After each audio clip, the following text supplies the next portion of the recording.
राधा। संतों की बाणी बाणी सहजोबाई जी की। सजो बज हरि नाम को तजो जगत सुने। सजो बज हरि नाम को तजो जगत सुने। अपना तो कोई है नहीं अपनी संगी न दे। अपनी संगी न दे। संत सहजोबाई जी की वाणी। सहजोबाई, दयाबाई, ये दोनों चरणदास की शिष्या। चरणदास राजस्थान राजपूताना से आते हैं। उनके पूर्वज काल से लोग आके दिल्ली में बस गए थे और वहीं पे चरणदास जी का जन्म हुआ। आप एक अच्छे पहुंचे हुए संत महात्मा हुए दिल्ली में। और ये सहजोबाई, दयाबाई, ये आपके कुल वाली ही थी और दोनों आपकी सेवका। सेवा भजन सुमरन करके संत गति को पहुंचे हुए थे। तो ये सहजोबाई की वाणी है। सहजोबाई कहती हैं कि यहाँ पे जो कुछ भी हमारा संबंध 4 दिन का है, कहते दुनिया का भी शरीर का भी हमारा रिश्ते का भी सब संबंध 4 दिन का है।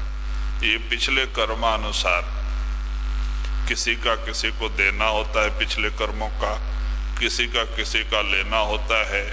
ऐसे ही आत्माएं एक कुटुंब परिवार के रूप में जमा हो जाती आ जाते हैं और जिस दिन लेना देना खत्म होता है साथ छोड़ के चलते जाते हैं। कहते हैं चिड़ियों का रैन बसेरा। जैसे पक्षी शाम को आके पेड़ों पर बैठते हैं, सवेरा उठते ही अपने अपने कहते हैं कुछ उस तरफ कुछ इस तरफ ऐसे अपने अपने दिक्क में चले जाते हैं। ऐसे ही हमारा संबंध। तो कहते ये जो क्षणिक है ये पिछले लेन देन का हिसाब किताब होता है।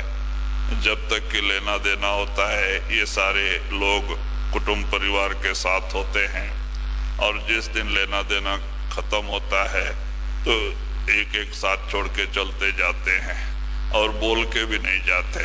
तो वही सहजोबाई कहते हैं ऊपर, सजो बज हरि नाम को तजो जगत सुने। हाँ, तो वही कहते हैं कि भाई ये जगत का जो नेह है, प्रेम प्यार है, इसको छोड़ो, क्योंकि ये तो 4 दिन का रिश्ता है और एक दिन टूट जाना है। और ये प्रेम प्यार हम ऐसे बना के रखेंगे तो हमें जरूर दुख होएगा, दर्द होएगा, क्योंकि जहाँ प्रेम प्यार होता है वो हमारा साथ छोड़ के जाता है तो हमें बड़ा दर्द होता है। तो इसीलिए महात्मा पहले ही जागृत करते हैं कि ये 4 दिन का रिश्ता है, 4 दिन का संबंध है, शरीर का भी, सारे सामान का भी और हमारा रिश्ता का भी। ये 4 दिन का ही है, इसको छोड़ो। उस मालिक के नाम से प्रेम प्यार रखो, गुरु के चरणों से प्रेम प्यार रखो, जिससे आपको जाने के समय कोई तकलीफ ना हो। क्योंकि अंत समय में आत्मा को ले जाने के लिए गुरु आता है, नाम आता है। अगर यमदूत नहीं आने देते, क्योंकि हमारी जवाबदारी गुरु के हाथ में है, तो अंत समय गुरु ही आता है, यमदूत नहीं आने देता, उनकी ड्यूटी है। तो इसीलिए कहते हैं कि दुनिया का प्रेम, दुनिया का मोह हमें बार बार दुनिया में लेके आता है, 84 में भटकाता है।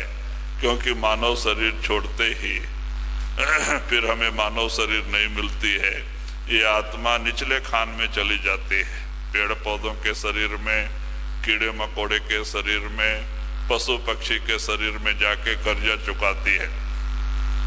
फिर हमारा रिश्ता दोबारा नहीं होता।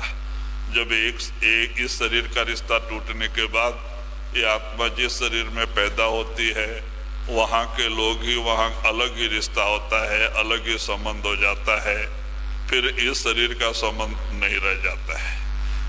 तो इसके लिए सजोबाई और सब संत महात्मा इन जीवों को जागृत करने की कोशिश की है कि वो प्रेम प्यार जो दुनिया के सामान से लगा के रखे हो उसे वहाँ से हटाओ, गुरु के चरणों से नाम से जोड़ लो, क्योंकि नाम अमर है, गुरु अमर है और हमारी आत्मा अमर हो जाएगी।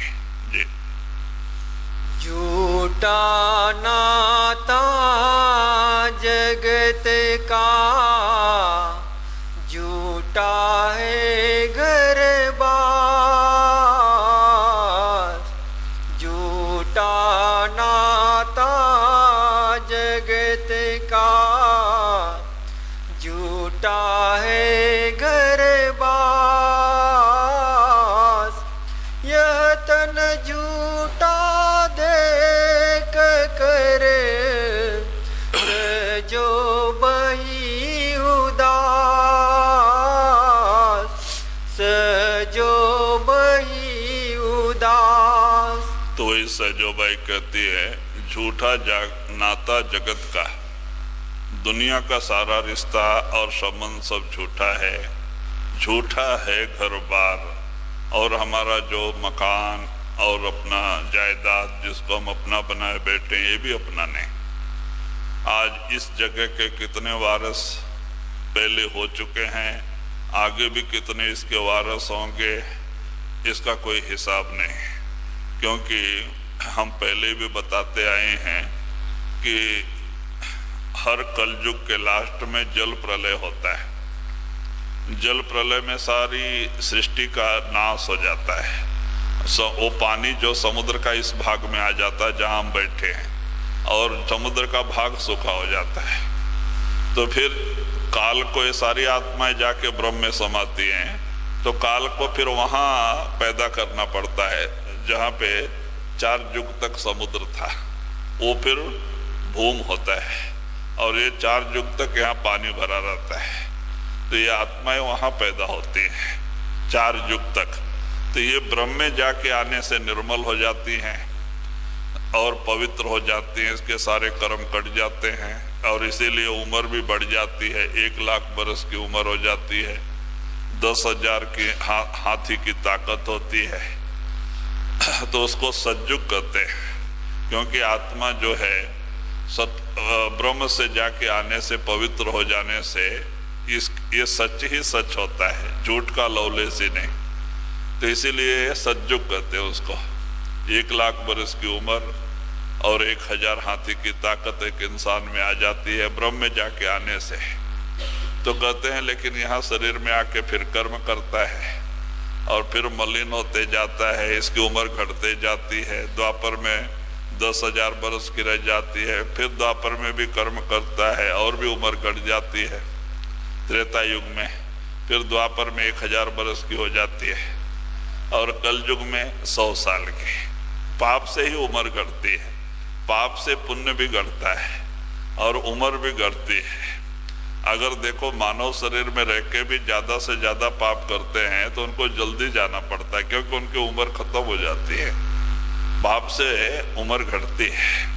तो इस तरह से जीव कर्म करते आता है, इसकी वो उम्र घटते जाती है, घटते जाती है। आज कलयुग में जो 1 लाख बरस की उम्र थी वो 100 साल के बराबर हो गई। तो कहते इस तरह से फिर वहाँ 4 युग तक दुनिया बसती है। फिर बाद में कलयुग के लास्ट पे पानी उस तरफ जाता है, वो मतन हो जाता है, सारी सृष्टि खत्म हो जाती है, और ये भाग में फिर जीव को पैदा करते हैं। तो कहते इस तरह से हर 4 युग के बाद एक बार जल प्रलय होता है, और 14 जल प्रलय के बाद एक बार बैराट प्रलय होता है। इस तरह से 14 बार जल प्रलय होएगा, बाद में बैराट प्रलय, पार ब्रह्म तक की सृष्टि नाश हो जाती है। पार ब्रह्म के ऊपर का ये सृष्टि रहती है, नीचे सारा खत्म हो जाता है। ये सारी सृष्टि जाके पार ब्रह्म में समाती है, फिर जीव यहाँ नहीं रहता है पार ब्रह्म के ऊपर। और फिर महाप्रलय होता है और महाप्रलय में सारी सृष्टि जाकर के सतलोक में समा जाती है। ये जो नीचे दुनिया आज हम तमाशा देख रहे हैं सब खत्म हो जाता है। ये सारी सृष्टि जाके सतलोक में समा जाती है, सब आत्मा जाके सतपुरुष में समा जाते हैं। तो ये दुनिया का भी कुछ टाइम है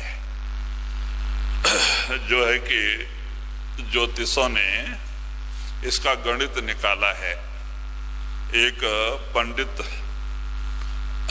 जो है कि रामलाल जो कि सावन सिंह महाराज जी के समय में हो गए, उन्होंने इस सृष्टि का कितना उम्र बीत गया, कितना उम्र बाकी है, कितना दिन सृष्टि रहेगी, सारा टाइम दिया हुआ है। तो इसका भी हद है। तो कहते हैं कि वही आप सजोबाई कहती है कि हमारा घर मकान भूमि जायदाद और हमारा ये शरीर सब नासवान है, एक दिन हमें ये सब छोड़ के जाना है। ये हमारे पिछले कर्मानुसार 4 दिन के लिए हमारे पिछले कर्मानुसार दिए जाते हैं और उस चीज को हमें यहीं छोड़ के जाना पड़ता है।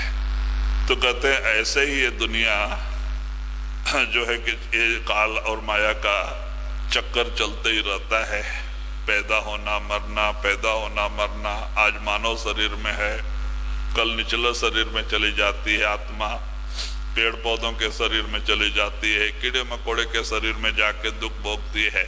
इस तरह से 84 में जाके दुखी हो जाती है।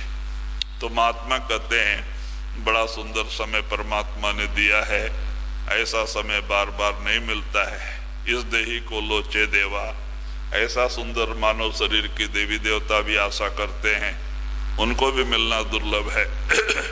कहते जब तक इसमें बैठने का मौका मिला है भक्ति कर लो, नाम रूपी धन इकट्ठा कर लो, जो धन आपके साथ जाएगा आपको मुक्ति दिलाएगा। बाहर का धन एक पाई भी आपका साथ नहीं देगा, जहां का तहां ही पड़ा रह जाएगा। जब आत्मा सब छोड़ के जाती है तो इसे बड़ा दुख होता है। तो इसीलिए महात्मा कहते हैं कि हमारा जो दुनिया का संबंध है और हमारा जो कुछ भी सामान परमात्मा ने 4 दिन के लिए दिया है ये उसका है, अपना नहीं है। इसका हमारा रिश्ता 4 दिन का है, ये नासवान है जी। जब लग चावल धान में तब लग उपजे आय,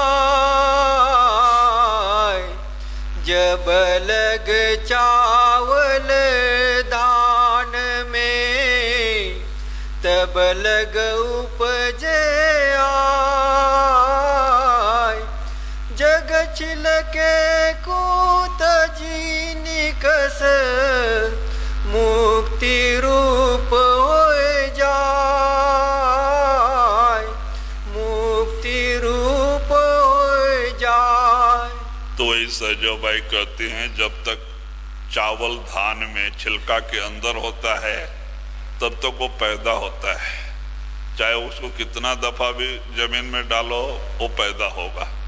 लेकिन जब धान से छिलका अलग हो जाता है, चावल अलग हो जाता है, तब उसको तुम कितना भी मिट्टी में फेंको उगता नहीं।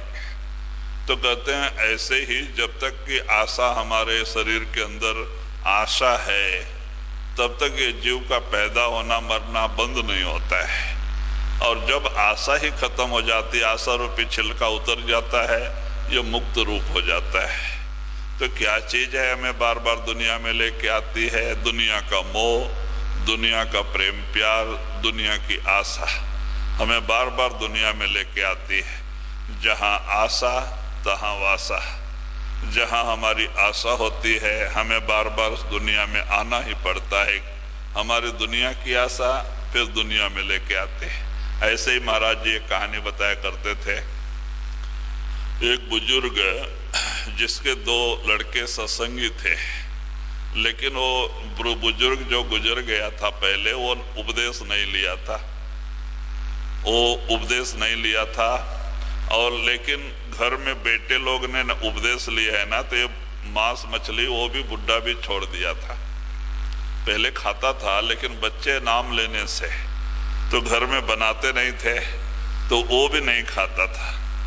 लेकिन वो कुछ बरस महीने से बीमार चल रहा था और बीमारी की अवस्था में जब उसकी जान जाने की समय आई, उसको जिस कमरे में लिटाए हुए थे उसके बगल वाले कमरे में मांस बना रहे थे,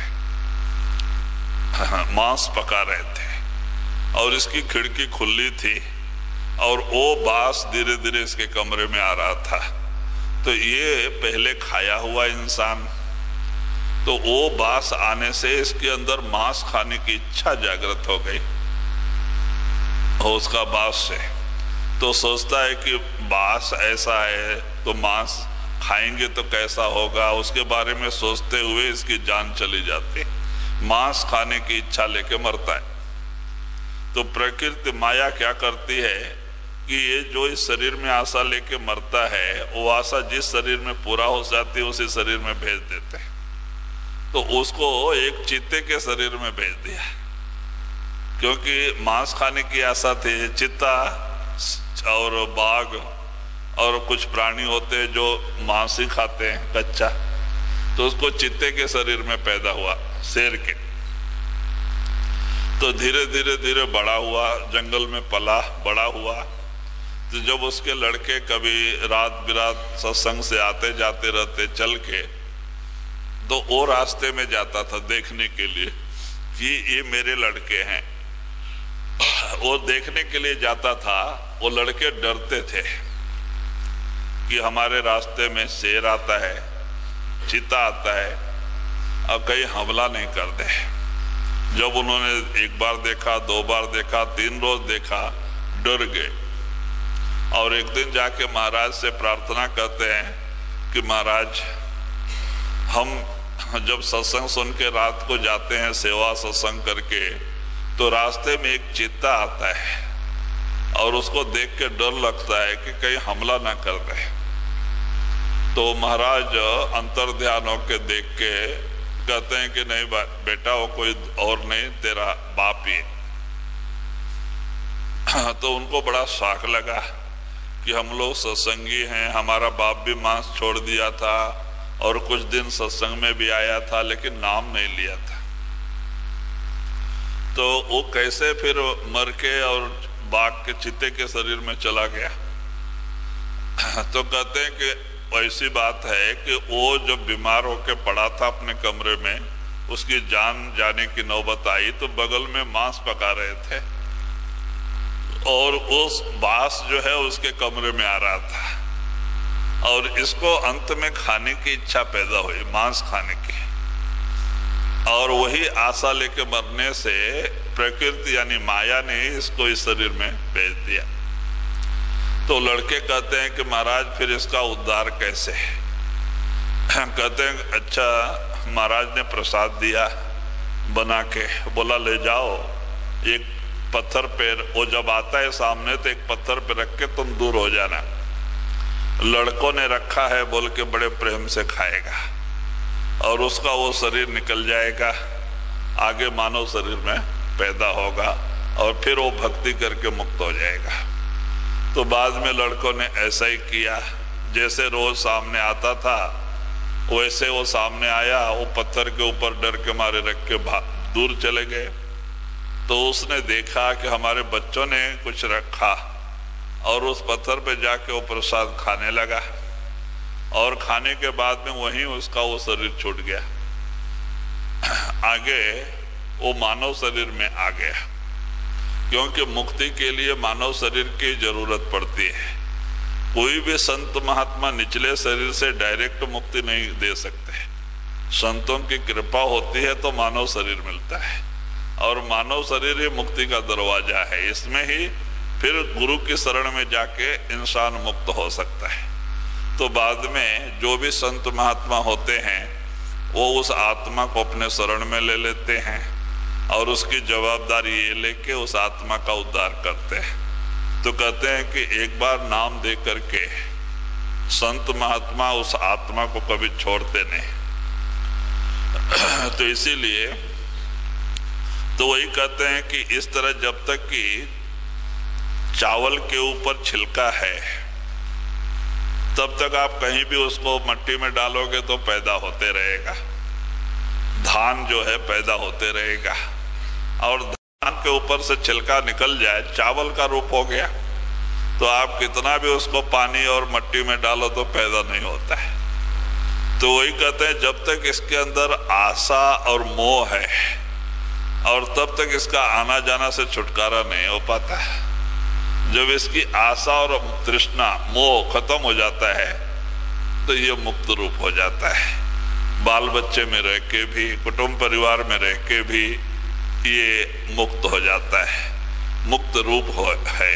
तो इसीलिए महात्मा कहते हैं कि उस मोह को दूर करने के लिए ही संतों ने हमें तरीका समझाया है, नाम सुमरन, सतगुरु का ध्यान, नाम सुमरन। क्योंकि दुनिया का ध्यान, दुनिया का जो सुमरन जप करके ही मन मलिन हो गया है।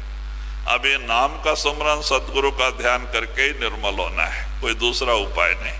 और इस तरह से सरलता से आत्मा मुक्त हो जाती है। तो इसीलिए महात्मा हमें सुमरन और ध्यान का तरीका देते हैं कि भाई सुमरन करने की आदत डालो, तो आपके अंदर से ये मोह और आशा धीरे धीरे सब खत्म हो जाएगी। आपका प्रेम प्यार दुनिया से हटके नाम और गुरु के चरणों से जुड़ जाएगा। फिर आप दुनिया में रह के भी मुक्त रूप है। जहां आशा तहां वासा। अगर हमारी आशा नाम से जुड़ी है, गुरु के चरणों से जुड़ी है, हम परमात्मा में जाके समाएंगे। हमारी आशा दुनिया के सामान से जुड़ी है तो फिर हम दुनिया में आएंगे। जहां आशा तहां वासा। जी। सजो स्वार्थ सब लगे, दारा सूत बीर। सजो स्वार्थ सब लगे, दारा सूत बीर। जीवत जोत बैल जो, मुए चढ़ावे सिर,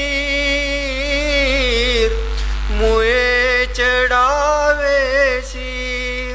तो वही सजो भाई कहते हैं कि लोग स्वार्थ से जुड़े हैं।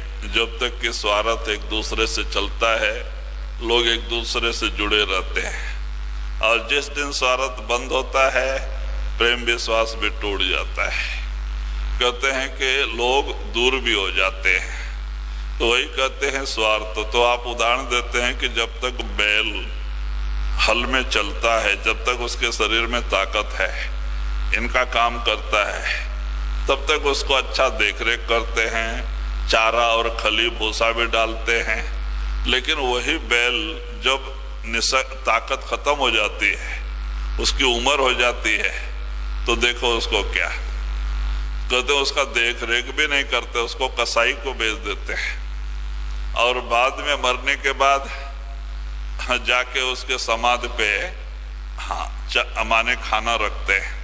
तो कहते हैं कि अभी ऐसे ही बुढ़ापे में इंसान की क्या हालत होती है। जवानी में जब तक उसके पास वो काम धंधा करता है, धन दौलत है, दुनिया के सब प्रेम प्यार करते हैं। लेकिन जब ताकत और कम हो जाती है और वो कारोबार नहीं कर सकता है, देखो परिवार के लोग भी का प्रेम प्यार टूट जाता है, कम होते जाता है।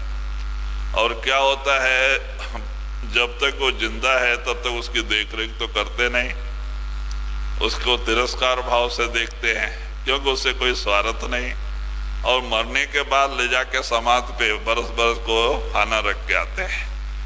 कहते हो पिंड पारते हैं, वो क्या बरस में एक बार समाधि जहाँ उसको जलाए होते हैं, जहाँ उसका एक गिर होते हैं, वहाँ पे खाना रख के आते हैं। यहाँ पे आंध्रा में भी पद्धति है, बरस में एक बार ले जाके समाधि पे खाना रख के आते हैं सब। तो कोई कौवा के खा के गया, जानवर खा के गया, तो सोचते हैं चलो वो आत्मा आके खा के गई। अब बताओ आत्मा कौवे और जानवर के शरीर में भटक रही, ये सब भ्रम है। तो वही सजो भाई कहती है कि यह हालत दुनिया का है।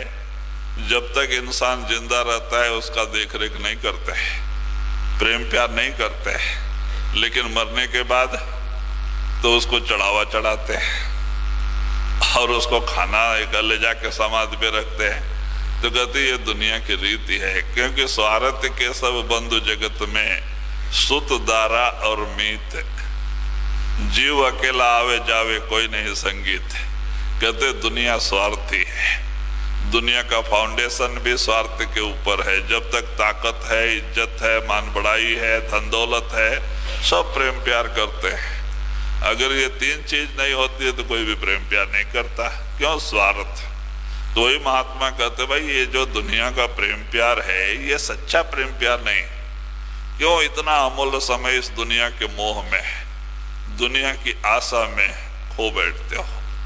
तुम्हें तो आस एक सतनाम की, दूजी आस निराश। तुम्हें तो एक नाम की आशा रखनी थी, एक मालिक के चरणों से प्रेम प्यार रख के दुनिया में रहना था, तो आपका यह लोक और परलोक दोनों बन जाता।